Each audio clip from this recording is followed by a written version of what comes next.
अल्हम्दुलिल्लाहि रब्बिल आलमीन वल आक़िबतु लिल मुत्तक़ीन वस्सलातु वस्सलामु अला रसूलिहिल करीम अम्मा बाद फ़अऊज़ु बिल्लाहि मिनश शैतानिर रजीम बिस्मिल्लाहिर रहमानिर रहीम इन्नद्दीना इंदल्लाहिल इस्लाम आमन्तु बिल्लाहि सदक़ल्लाहु मौलानाल अज़ीम व सदक़ रसूलुहुन नबियुल उम्मियुल मुतीउल मुबीनुल मुईनुल करीम वनहनु अला ज़ालिका लमिनश शाहिदीन वश्शाकिरीन वल्हम्दुलिल्लाहि रब्बिल आलमीन। या खुदा बहरे जनाबे मुस्तफ़ा इमदाद कुन, या रसूलल्लाह बहरे खुदा इमदाद कुन, या शहीद करबला या दाफ़िए करबो बला गुल ख़ाशज़ादे गुल मुक़बा इमदाद कुन।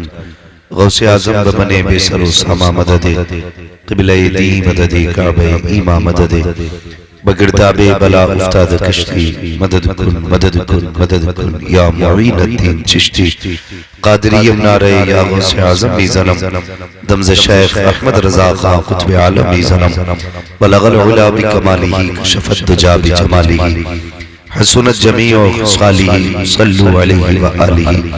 करूं तेरे नाम पे जान फिदा, न बस एक जान तो जहां फिदा, दो जहां से भी नहीं जी भरा, करूं क्या करोड़ों जहां नहीं।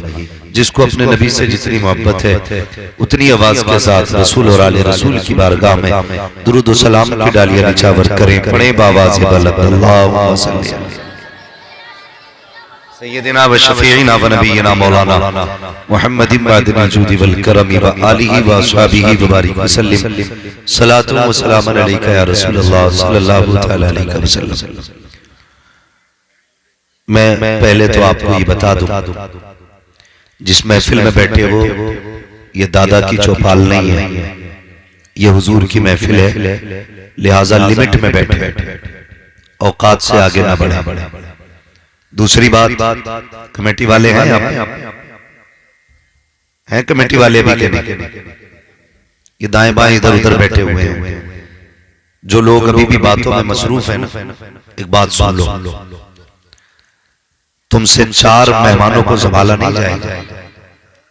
ये कमेटी वालों की जरूरत और हिम्मत है कि इतना बड़ा इंतजाम करते हैं और ऐसे ऐसे जिम्मेदार लोगों को बुला लेते हैं कि शायद जिनसे मुसाफा करने में तुम लोगों को कई साल बीत जाए। अगर इतनी आसानी से ये जलसा हो रहा है तो कमेटी वालों की मेहनत को दाद दो, और अगर परवरिश दुरुस्त हुई है ना तो वो दिखाइए कि आप किसी अच्छे घर से ताल्लुक रखते हैं। यहाँ बैठ करके हंसी मजाक ना करें, और अगर आपको जलसों में बैठना नहीं आता है तो मेहरबानी करें यहाँ से उठ के चले जाइए। ये महफिल हुजूर की है, यहाँ किसी भी अदब की जरूरत नहीं है। यहाँ वो बैठे जिसको अदब भी आता हो और बैठने का सलीका भी आता हो। लिहाजा ख्याल रखिएगा कोई इस तरह की हरकत न करे, और दुआ किया करो अल्लाह ताला ऐसी महफिलों में पहुंचा दे, वरना पूरी जिंदगी चौराहों पर इधर उधर घूम घामने में कट रही है। कोई जवानी हमारी तुम्हारी नहीं है, कोई ताकतें नहीं है, बड़े बड़े रुस्तम और सोहराब को जमीन खा गई, कोई औकात नहीं हमारी तुम्हारी। जरा सा झटका लगता है, हुचकी भी नहीं आती है सही से, बंदे नब्ज पकड़ के कहते हैं तो इसका इंतकाल हो चुका है। इसलिए मौत की तैयारी करें, अल्लाह से डरें। और कमेटी वालों ने ये मेहनत करके महफिल सजाई है, बहुत कम वक्त में इन्होंने इस महफिल को सजा लिया। मेरी दुआ है अल्लाह ताला इन कमेटी वालों को दिन दूनी रात चौगुनी तरक्की अता फरमाए।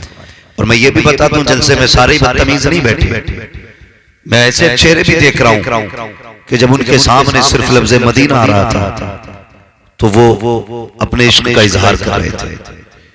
ये यकीनन हुजूर के इश्क का कमाल है। उनके शहर से हम इतना प्यार करते हैं, अगर कोई शहर का नाम ले दे तो हम उस पे बिक जाया करते हैं, अगर कोई मदीने वाले हुजूर का नाम ले दे तो नस्लें कुर्बान कर दिया करते हैं। ये हमारे उनसे इश्क का भी एक उसूल है, एक ज़ाब्ता है। अल्लाह ताला हम सबको मुस्तफ़ा के मदीना शरीफ की हाज़िरी नसीब फरमाए। और कमेटी वालों ने जो मेहनत की है, अल्लाह ताला इनकी मेहनतों को रंग अता करे। आइंदा कभी जलसा हो तो अल्लाह जलसे में इस बार से ज्यादा अदब की महफिलें नजर आनी चाहिए। और लोगों को अल्लाह उसके रसूल के जिक्र के मौला करीब कर लोगों को मुस्तफ़ा का इश्क अता फरमा। हमें दुनिया से ज्यादा अपनी आखिरत की फिक्र करने की तौफीक अता फरमा।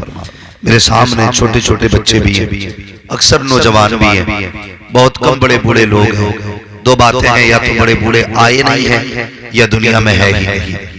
अगर आए नहीं हैं तो इसका मतलब है कि दीन से बहुत दूर हैं, और अगर हैं ही नहीं तो इसका यह मतलब है कि मौत जवानी में ज्यादा आ रही है, बुढ़ापे को बहुत कम लोग पहुंच पा रहे हैं। बाल सफेद होने से पहले बंदा जनाजे में लेट जाता है।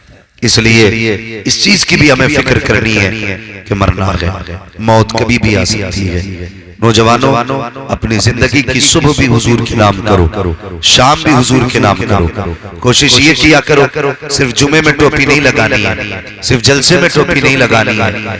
जब तक जागते रहेंगे अपने सरों पे हुजूर की दी हुई टोपी सजा के रखेंगे।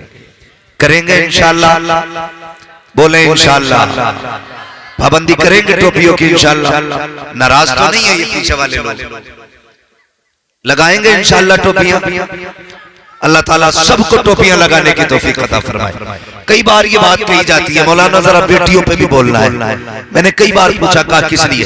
कहते ये जो है ना नंगे सर ज्यादा रह रही है। मैं कहता हूँ मौलवी से ज्यादा मेहनत आपको करनी पड़ेगी। वो कैसे? तो सीधा इलाज है, तुम टोपियां ओढ़ना शुरू कर दो, बेटियां दुपट्टे ओढ़ना शुरू कर देंगे। हर भाई को बहन की इज्जत प्यारी है, हर बाप को बेटी की इज्जत प्यारी है। हर खानदान चाहता है मेरे घर की बेटियां रश्के जिना, मेरे घर की बेटियों की पारसाई की हूरे कस्में उठाएं, ऐसी पारसा मेरे घर की बेटी हो। लेकिन अमल ऐसा नहीं, अमल ऐसा नहीं। ये हर घर की कहानी है, हर घर की कहानी है। आप किसी भी ए टू जेड औरत को देखो, उसके कान में झुमके, बालियां, क्या क्या नाम दिया जाता है, बुंदे, नाक कान के जेवरात तो मिलते हैं, लेकिन हया के जेवर नहीं मिलते। हम 10 लाख का सेट तो खरीद लेते हैं सोने का, लेकिन फ्री की दी हुई तालीम मुस्तफा की अपने घरों में नहीं देते। 5 लाख का जेवर भी मिलेगा, 10 लाख का सेट भी मिलेगा, मगर हया जो जेवर है वो हमारी कौम की बेटियों में नहीं है। और जब माएँ अच्छी होती हैं तो फिर औलाद भी अच्छी होती है। ये याद रखिएगा, माँ अच्छी होती है तब औलाद अच्छी होती है। 2 पानी बड़े कीमती होते हैं, 2 पानी। हम कितना आसान समझते हैं। बच्चा बिगड़ता है, आते हैं इमाम साहब के पास, हाजी साहब जरा तावीज लिख दो, बच्चा नाफरमान है।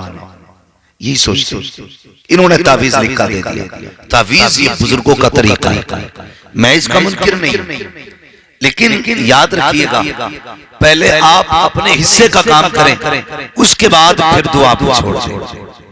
हम अपने हिस्से का काम करें ही नहीं, एक तरफ आटा लेके बैठ जाए, दूसरी तरफ पानी लेके बैठ जाए, फिर बिछा दे मुसल्ला और कहें अल्लाह रोटी बना दे, इसकी रोटी बना दे, इसकी रोटी बना दे। बन जाएगी, बोलो बन जाएगी। अल्लाह चाहे तो पत्थर में जान डाल दे, उसकी कुदरत का इनकार कर। लेकिन मैं एक वसीले और सबब की बात कर रहा हूं। आपको अपने हिस्से का काम करना पड़ता है, फिर दुआएं कीजिए। शेख सादी शिराजी रहमतुल्लाह तआला अलैह ने कहा था, बंदा अपने हिस्से का काम न करे, खाली दुआ करता रहे, ये बेवकूफी है। और दुआ न करे, खाली अपनी मेहनत पे भरोसा करे, ये उसका घमंड है। पहले आप अपने हिस्से का काम कीजिए, फिर दुआ कीजिए, फिर दुआ कीजिए। पहले आप ये कीजिए कि आटे को पानी में मिलाइए, गूंदिए, आग जलाइए, तबा रखिए, रोटी बनाइए, फिर चूल्हे के ऊपर रोटी रख के बकाओ, मालिक मेरी रोटी को बाबरकत बना। अल्लाह कहता 3 रोटी तू बना, 30 रोटियों की बरकत हम अता कर देंगे। तो कम से कम इतना तो करना पड़ेगा, अपने हिस्से का काम करना पड़ेगा। हमने अपने हिस्से का काम करना छोड़ दिया, करते ही नहीं हिस्से का काम। लोंडा बिगड़ता, जाओ इमाम साहब से कहो। हाँ, औलाद नहीं सुन रही है, इमाम साहब से कहो तावीज दें, पीर साहब से कहो पानी पढ़ के दें। याद रखिए। आप अक्सर मैं समझ सकता हूं हमारा पूरा इलाका जमींदाराना इलाका है, ज्यादातर लोगों का ताल्लुक खेती और किसानी से, और ये जिल्लत की बात नहीं, ये इज्जत की बात है। क्या है? क्या है? इज्जत की बात है। आज का नौजवान ना अपने बाप का काम बताते हुए शर्माता है। क्या करते हैं तुम्हारे बाप? अरे क्या है, बस वही जमीन कुरेदना, ये जुमले बोलते क्या है, बस वही जमीन कुरेदना। अल्लाह का शुक्र अदा कर, किसी का दिल नहीं कुरेद रहे तेरे बाप, जमीन कुरेद रहे। किसी का खून बहा के पैसा नहीं लाए गए, अपना पसीना बहा के नाच लेके आए।